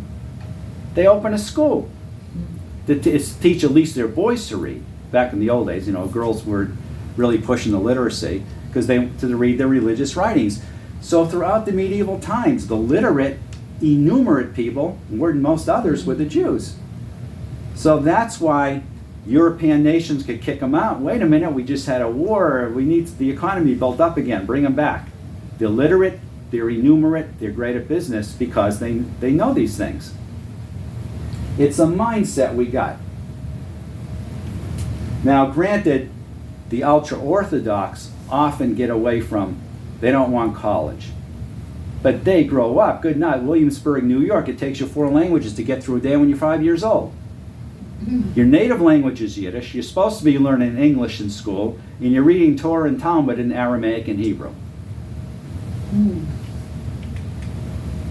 published in 2000, I don't know the statistics now, Jews are 2% of the American population, which I believe they still are. 25% of all Nobel Prizes given to Americans, and 40% of the Nobel Prizes given to Americans in science and economics.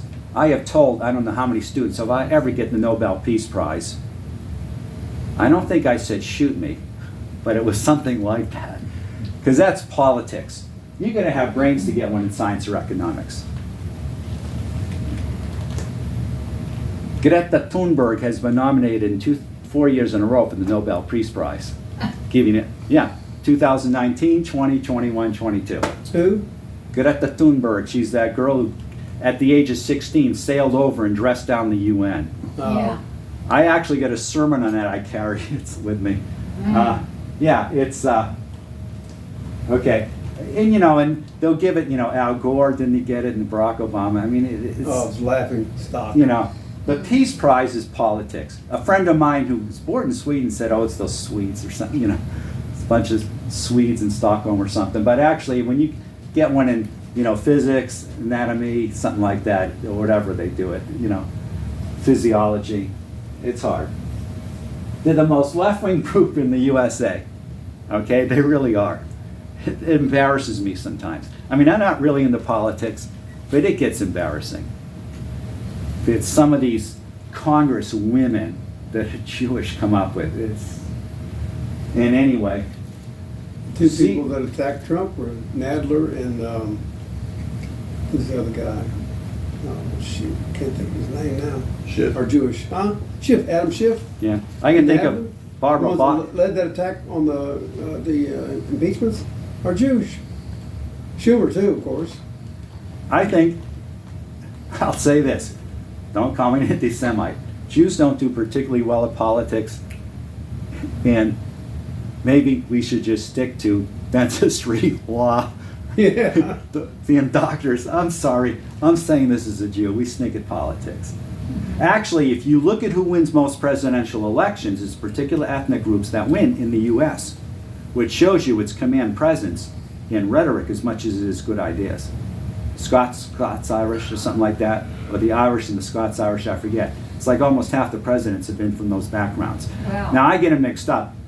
We had a guy at a church I went to in Fairbanks who was a missionary to, I think, Northern Ireland, and it must have taken him 10 minutes to explain. There's Ireland, there's Northern Ireland, Scotland, Wales, and Britain, Great Britain. I mean, I couldn't remember it all. I still don't know it all.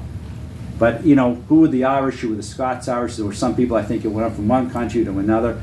But he mentioned how many presidents have been of these different groups, and I read it again recently online. I think it's around 40-something%. President winning a presidential election is based on good ideas, but also command presence, rhetorical skills. I have seen preachers with good command presence that can say absolutely nothing for 50 minutes. They say nothing of value.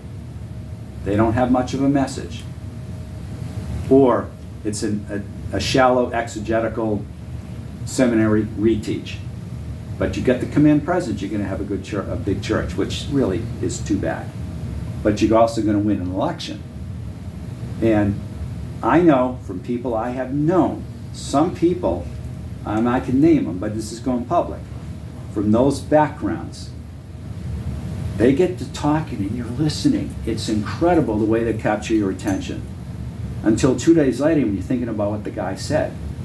It's like, why did that sound so good? They have a magnetic presentation.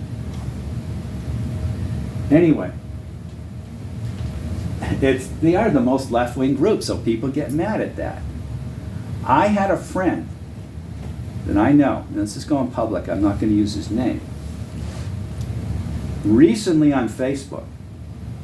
Someone published something, someone put something on Facebook and said that about the Muslims. And I said, do you know that the Muslims, all in all, throughout history, have treated the Jews better than the Christians have?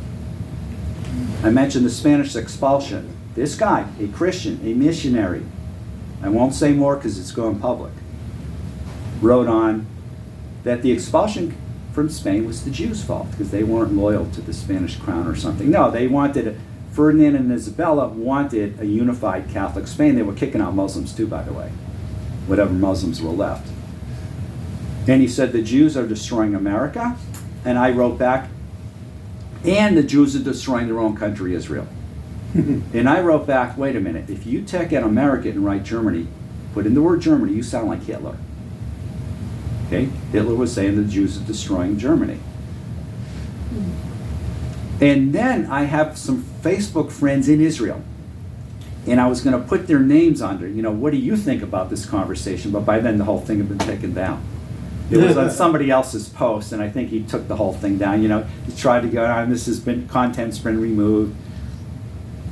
But he's very much into right-wing politics. But don't think born-again Christians are incapable of this. I was shocked. I'd never seen this out of a book. Well, then again, Luther talks about being born again. Then he turns into, in some ways, the Hitler of his day. So it's still there. They are left-wing. However, they do not have they do have a lobby, as everybody does. And there is an Israeli lobby. But it's an exaggerated influence. Pat Buchanan, what was his remark about the Jewish lobby and the Amen choir in Congress? In other words, that's why we're helping Israel. And he made, I think, 9/11 in a book. It was a reaction to our helping Israel. It was like our fault. Remember, Senator Kennedy said that the Iranian hostage taking was our fault.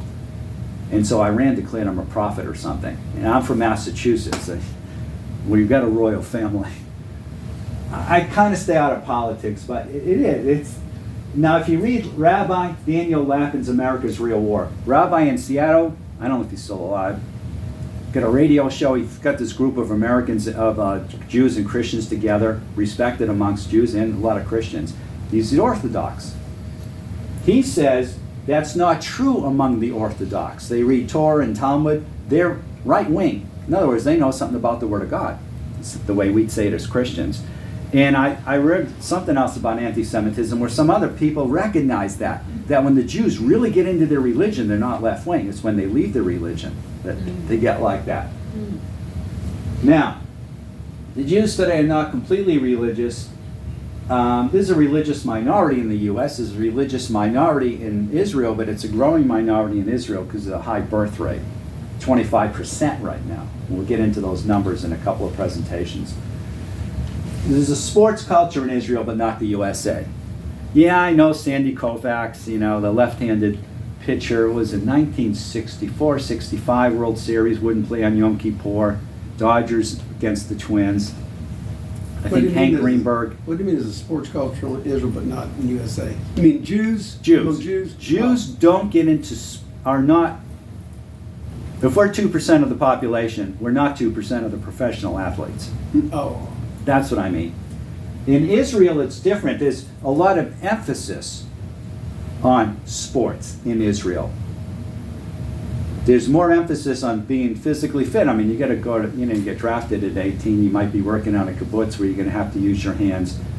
There's more of an emphasis in Israel on sports than there is amongst Jews in the U.S. Now, granted, I'm from Swampscott, Massachusetts, where you had DeFelice's kosher defense. Defensive coach Frank DeFelice and a bunch of his defensive line people were Jewish. But usually by college, the interest wanes. It's just, Jews don't get into sports as far as being professional athletes at very high numbers.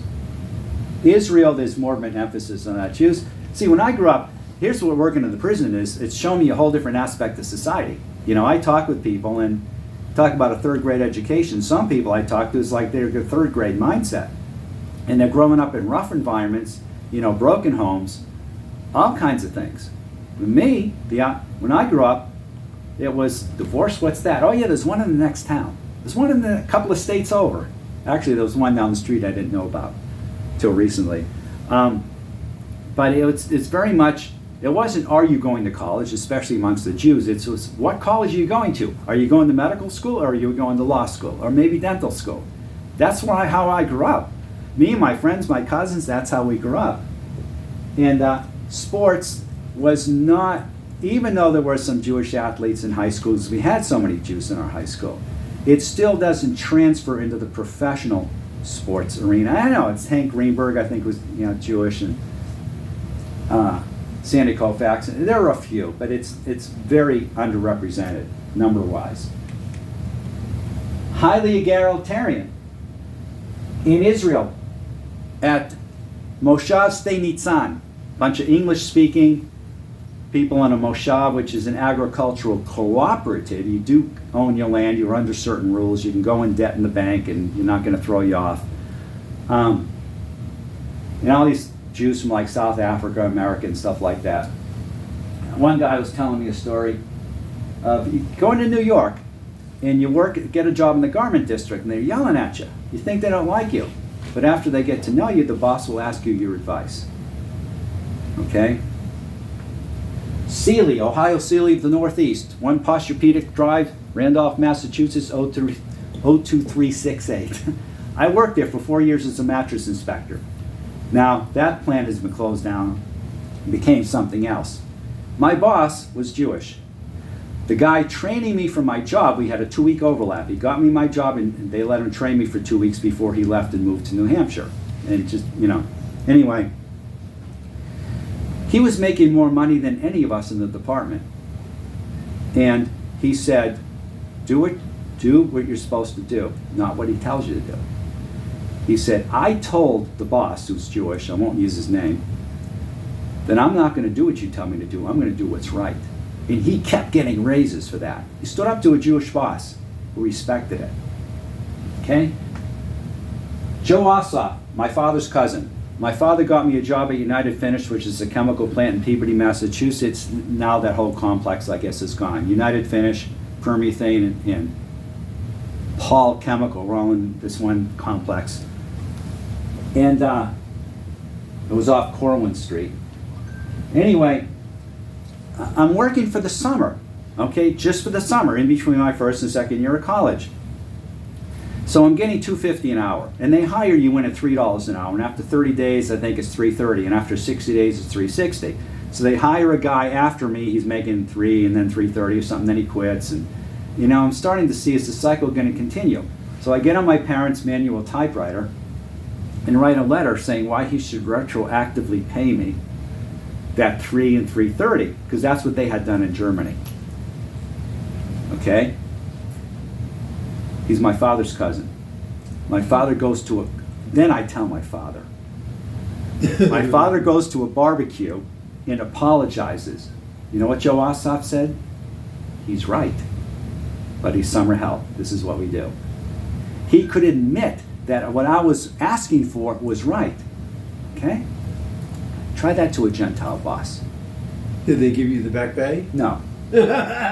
Germany, they gave it without me asking for it. They saw my work. I mentioned that story.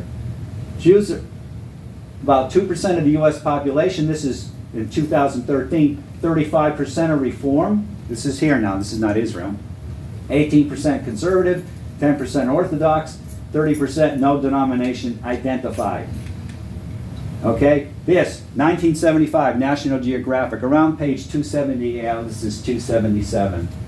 Okay, 276, 277, it goes on for several pages. I actually got the original. This was scanned in the library before I could get my own copy of the original, but I read it when it first came out. August 1975, National Geographic, the pious ones, the Hasidic Jews in New York. Excellent article. National Geographic, I think, had another one many years later, which wasn't very good. Movies, it used to be DVDs. Now I guess you get them mainstream. The Chosen, very famous. I would show in chemistry classes. I'd show right at the beginning when the guy gets hit in the glasses with the baseball, why we were eye protection. Fiddler on the Roof. Tevye, by the way, just recently died. The guy who played Tevye. Ushpizin in Hebrew. A few Yiddish terms that they use, but it's translated, it's subtitled in English, excellent. That's an Aramaic word. A life apart. This is Leonard Nimoy, Spock from Star Trek, who happens to be a descendant of Aaron. He's a Kohen, a priest, priestly, and he narrates this.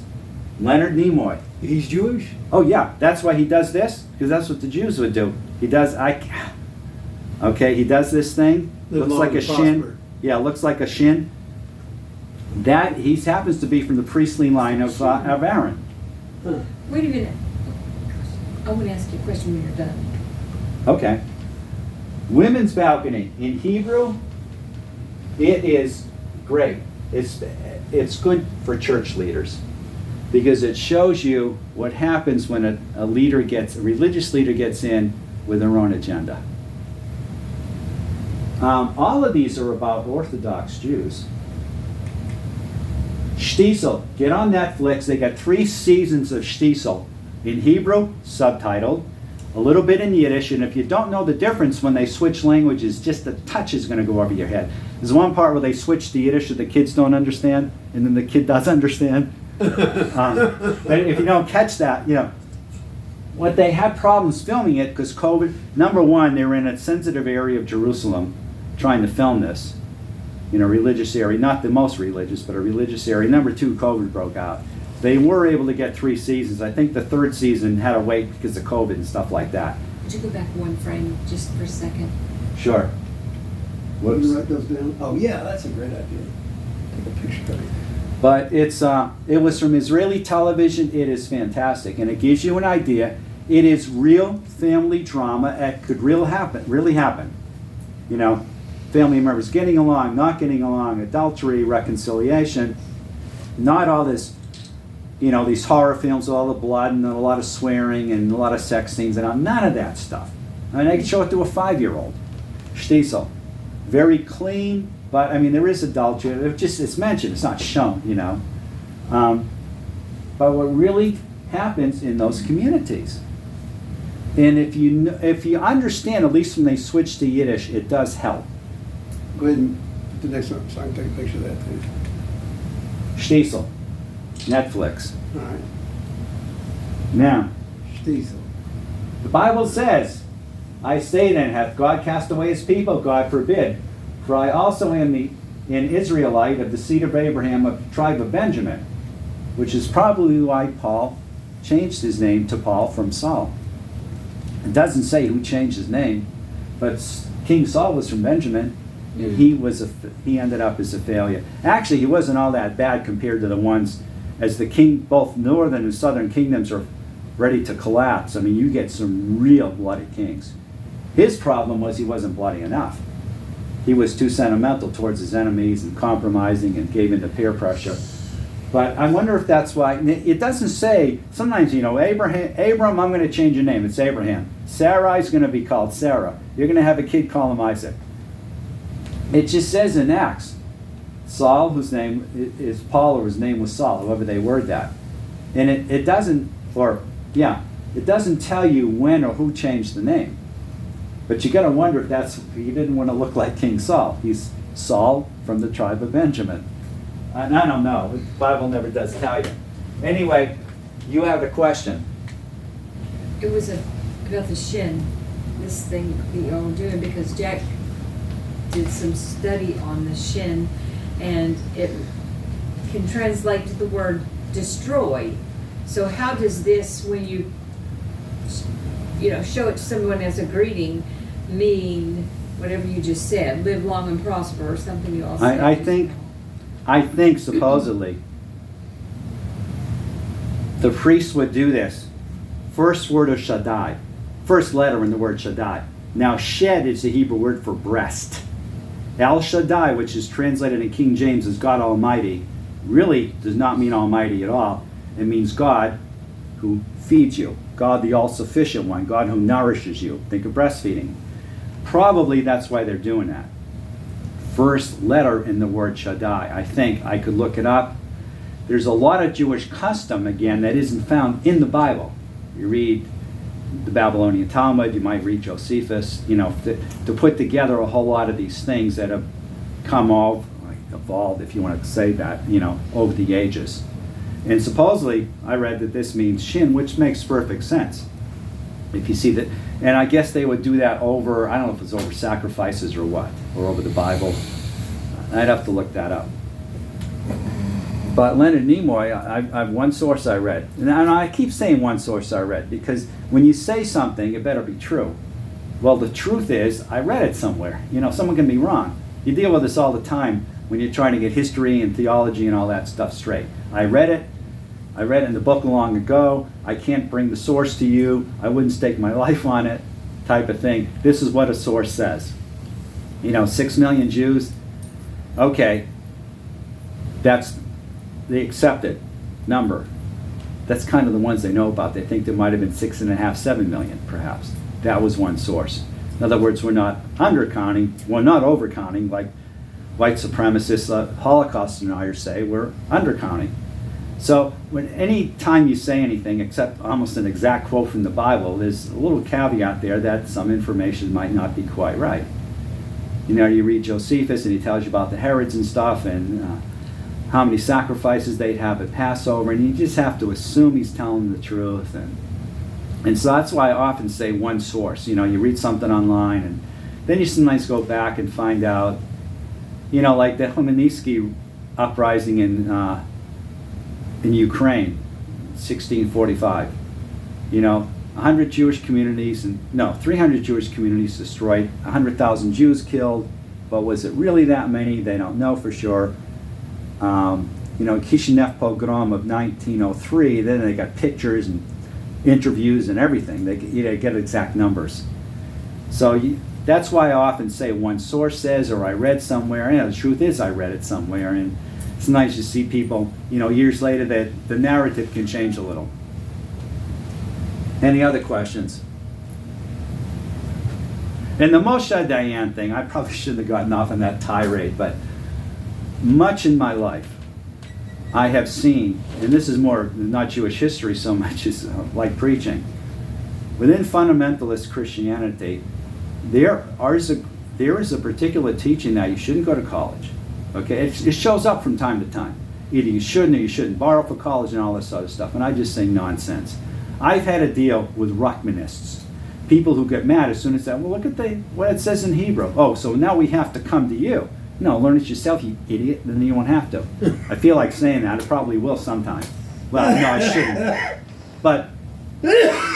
But there are cultic teachings that have entered the church, and Ruckmanism is one of them, and this patriarchal movement is another one of them. It is keeping you from understanding the Bible, because either in Ruckmanism it keeps you away from the original languages, or in patriarchy it keeps you out of college. It keeps you from, in extreme cases, it keeps you from choosing your own spouse. Or you can't leave home until you're married. Okay? So when you look at institute and basic youth conflicts and stuff like that, you're looking at what is essentially born-again Christian cults. And I spent years in one, so I understand. When you've got this leader with a lot of charisma, and people who under him are taught, not only not taught to think, but almost taught not to think, to parrot him. Okay, I could go on and on about this, and it really irks me because I've been released from that. It's like a disease I've been healed from, or something. But as I deal with education, and I've been a professor, a department head, a teacher in Christian schools and stuff, and then you run into these circles of people that just get really upset when you start basically not even trying to show off or go over their heads, but just, you got to know more than just that Bible and have the Holy Spirit. And if you want to walk with Jesus Christ, all you need is a Bible and the Holy Spirit. If you want to understand the Bible, that's not enough. The Bible never says it's enough. Because it was written to people who know a whole bunch of stuff that we don't. The thing was where Herodias, ditches Philip to marry Herod Antipas. You don't have to explain that in detail. You don't have to say it's not the same Philip as Philip the Tetrarch, because it was written to people who knew it. It was such a scandal. They knew all that stuff. Just like we know, 9/11. All I have to do is say 9/11. That's 4 syllables. Everyone knows what it did to America, and everyone knows the aftermath. I could say the Kennedy assassination. To those old enough, it means something. I could say Operation Desert Storm. People understand that. When the Bible just uses a few words, you got to realize that people back then understood a whole lot more than just a few words. They knew the whole story. If I said, "Where were you when the lights went out?" Now these days, most people are going to say, "What are you talking about?" It was the Great Blackout. It was 64, 65, Northeast. Huge blackout. I remember where I was. And that's an expression. But these days, 9/11, yeah, everyone knows. You go to an airport, you're reminded of it because of all the security. I can remember the old days just getting on a plane just like I walked in here. Yeah. We went through metal detectors after the 1974. 1974, basically, the Arabs started hijacking planes, and so we had to go through metal detectors. 73, I flew with a knife. I had a knife on me. It didn't matter. There was no checking you at all. Just make sure you paid or something. You know, a whole lot of that stuff. Now, the Bible's written to people that knew a whole lot that we don't. They knew their history. And we have to learn it to fully understand it. And you run into people in Christianity, they can feel threatened by that. Okay, so Paul told Timothy, study to show thyself approved unto God. He didn't have anything to learn like we did. We didn't have to worry about 2,000 years of church history. We didn't have to worry about learning original languages, which Timothy probably knew quite well. And you run into these things. And Diane's interesting because he does what my son Haim is doing. He does all of his own thinking on the spot in real battle situations in Diane's case. And then they sent him to college and it's like, oh, didn't even faze him. That doesn't work in STEM, but it does show there are different ways of getting educated. But then again, you can't use that and say that you should not go to college, which is the stuff I run into. Well, you can always get a job doing this or doing that. No, I need to go back to college, which I did. And it taught me lessons far beyond the chemistry and all the other stuff I taught. By the way, when I taught Christian school, actually when I started teaching at Tennessee Temple, I had to learn astronomy, which I never had in college, because I was teaching it in college, earth science. And then when I switched to Christian school teaching, that helped. Because then you're usually not getting into any great depth in Christian schools, because it only goes up through 12th grade, but you're teaching a bunch of different subjects at the same, chemistry, now it's physics class, now it's biology class, now it's earth science class. And but this idea that college is wrong. There are cultic teachings that have entered the church. They're cultic, and I'll call them cultic to my dying day, which I hope isn't tomorrow. But because they shut your mind down. Okay? And I was trained in one, so I understand it. And it absolutely believed in the virgin birth and the death and the burial and resurrection and the new birth and everything. So it was not a cult like Jehovah's Witnesses or something like that. But when they start giving you reasons not to go to college, my feet are going to start walking. And I deal with people that have been in that group almost on a daily basis on Facebook. And it's a great group.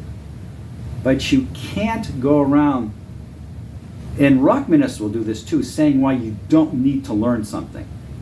You don't need to learn the Hebrew, you don't need to learn the Greek, or if you're a strict Ruckmanist. Or you don't need to go to college. No, some of us do, probably half the population. My observation is half the population is white collar, half the population is blue collar. For the white collar, college; for the blue collar, trade school. That's my belief just through observation. Not that I can back it up with the Bible. I'm sure there are Bible verses on education and stuff. The Bible doesn't really say too much about education. We put our Christian schools together, we have to grope for verses to justify what we're doing. Well, I disagree with that 100%. Why? The Bible says everything about knowledge and wisdom is to be gained. He says continuously from the beginning to the end, the knowledge. All the way up to the Matthew that you just put up there. He said, teach. He said, teach. Yeah, teach. It's the Bible. They made you go to school. You had to go on. You could not miss going to school every week. It was an order by God, and He gave Solomon Proverbs to learn. He gave us through the whole Bible. I don't know who you're talking to, but that's of the enemy at the highest degree. If anybody that tries to denounce any kind of attainment of knowledge is of the enemy. I agree. Well, that should be a red flag. If anything like that comes up, stay away from that. No, I know now. But I learned discipleship in a way that you couldn't easily learn in other places. It's just that these teachings are kind of come and go, and the patriarchal movement's one of them. Because most of them don't really believe in education. They, like you should. I had training in this in a church in Fairbanks. I mean, we went through some of this stuff, and that was not a cult. But they did bring in that Institute of Basic Youth Conflicts and that stuff. What was that guy's name that started that? He never got married. I think he always lived with his mother. Who started what? Bill Gothard. He had an organization that had two or three names throughout its, became Institute of Basic Youth Conflicts and then Institute in something else. It changed its name. But very much into this, the patriarchy. In other words, don't go to college. Or you'd hear videos that went along with there, at least teachings. You don't have to go to college. Your parents should build your house. You build a house for your kids. Okay? And it gets really weird. And these teachings find their way into Christianity a lot.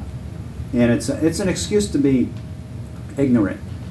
And probably that's not what I should be speaking. I'm supposed to be talking about Jewish history, but maybe now you're seeing the Jewish mindset. Okay? We probably had 20 Jewish people that I can think that have been in that organization. Okay? And I pulled out, I went to college. I actually went back for a couple of years while doing my postdoc tour fellowship because of my location. And then the pastor gets up. What it was is someone's faith was challenged. So he gets up. He has an assistant get up and mention a book, Poisoned Ivy. Something to do with higher academics not being good. And then he says, I wouldn't send my kids to college, whatever. So I quit going there. And then a couple of weeks later, I started going back again. But now I would say that is a cultic teaching. Now I understand when you're in the humanities, if you major, I don't even have to have it, gender studies or something. You get it's crazy. But I learned in academic, I learned a way of approaching scripture that I don't think they teach in seminaries. Because it wasn't just believe our denomination, it's time and time again. You're a PhD, what do you think? You look at it. Okay? Here is why I don't do this with the Bible, but here's why the guy who wrote that article, here's where, a professor could say, here's where I disagree with him. If you look at the kinetics and blah, blah, blah, and this happened. This is why we don't believe, I don't believe this particular teaching in your textbook. Now, I'm not going to say that I don't believe something in the Bible, but Christianity itself has become very, it almost just it moves around and what did they do in the Bible days? And we do set up, here's the problem I have with Christian schools, besides the fact that my kids are doing better outside of them. They're not these big holy things you think they are. They really are not. And I could get into much detail in that, including one of my kids being attacked in 3 schools, including grabbing his nipples, and try getting a resolution. See, that's why I told my wife last night, I would just go up and say, I am certified by the Tennessee Bureau of Investigation to put people on the sex offender registry. Principal, I am coming back at the end of the day to get my kid. If this isn't solved, we are going to the police. It's really hard to do that when you're working for them, though. Christian school, I hear of abuse all over the place in Christian schools, including one I taught at that had a scandal years before that had already been solved. A sex club started by a teacher who admitted it. It had, now this was before I was ever there. And they try to, some kid tried to reach out into another school or something, and a fight broke out, and that's what that's when the whole thing blew. But also the idea of taking your kids out of the world, okay? It's like a monastery. It's not really biblical. You're in the world. You're not of the world, but you're in the world. And this be separate thing, I can understand not going to a pagan festival or something. But what I've seen in Christian schools is that really the policy is and public schools are getting really bad in this too. The parents. I don't believe in spanking kids in school. I've got some parents I love to spank. Parenting is a dying skill. They take the kid side instead of the teacher side now. And if you're an administrator in a tuition-paying school, you're going to have to listen to the parent before you lose their 3 kids. You'll kick out the teacher before that, get a kid in trouble. And it is not necessarily a better education. I can think of one my kids went to nearby. Are It you is still on known. your video? Huh? Yeah, we're still in the video. Oh, okay. You want to? No, I'm just. I can stop. I can turn this off if you want to talk. No. Okay, yeah, talk. Yeah, turn it off. Okay. Sorry, guys, if I wasted too much time. Wow, almost 2 hours.